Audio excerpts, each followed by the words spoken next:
We applied for the NC Idea grant and we thought we were a shoo-in for it. It's a great idea, it's a great product. What could go wrong? We got the grant application back and we got denied. So they said, great idea, great concept, it needs a lot of work.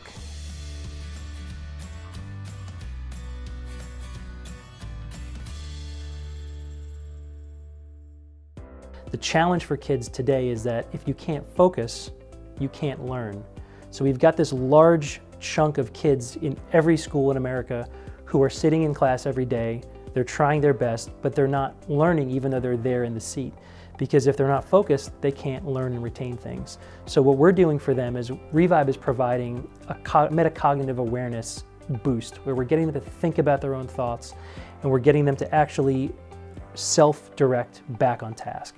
The first steps were challenging because I didn't have anything to work with, so I went to some meetup groups in Durham and Raleigh and taught myself microelectronics and some software coding to come up with a cobbled together circuit board, a motor, and some software and some algorithms to drive it. And then we had at least a proof of concept to bring forward to folks like NC Idea. I think when you're an early startup, you think you know everything, and the first thing you need to know is you probably don't know very much at all. So the first step, I think, is admitting that you don't really know what you're doing. So from there, I took the feedback, which was basically, you need to come up with a lot of the in-betweens. It was build product, sell to lots of people, success. And they wanted us to fill in the gaps, which was understandable. They also said, we think you should go through NC Idea Labs to really help you fill in some of these gaps that you are needing help with. I tell people who I refer to NC Idea Labs now that you're going to get feedback that's direct and that's going to be critical for you to take with open arms, because it's the best way to learn what you're doing wrong is to hear what you're doing wrong. Most people won't tell you what you're doing wrong. When we reapplied for the grant, NC Idea Labs really helped us sit and say, this is what's important here and now, this is what we're going to do next, and this is how we're going to do it.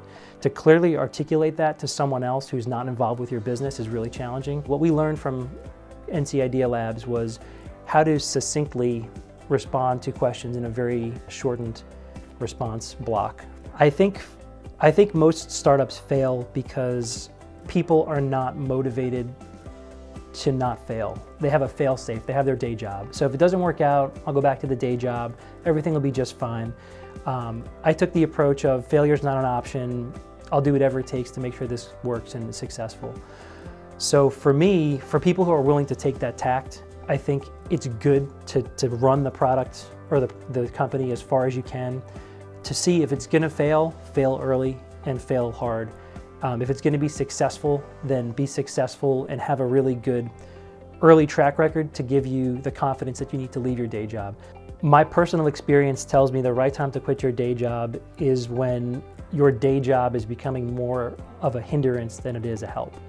And today, FokusLabs has grown significantly from where it was when it was a one-person startup. We've got 6 or 7 employees. We're looking to bring some more people on. We're in thousands and thousands of schools across the country with our product, Revibe. Found a lot of commercial success with the direct-to-parent space. We've got a lot of commercial success for selling to schools. Currently, in education, we're moving towards data. Everything has to be supported and validated. The essential problem with that is that there's nothing to help children for focus. We can quantify everything else, but we can't really quantify behavior. We don't do a good job with that in society today. So we see ourselves moving in that direction, the quantification of focus and behavior in the future. And that's some of the things that we're working on right now for future technologies down the road.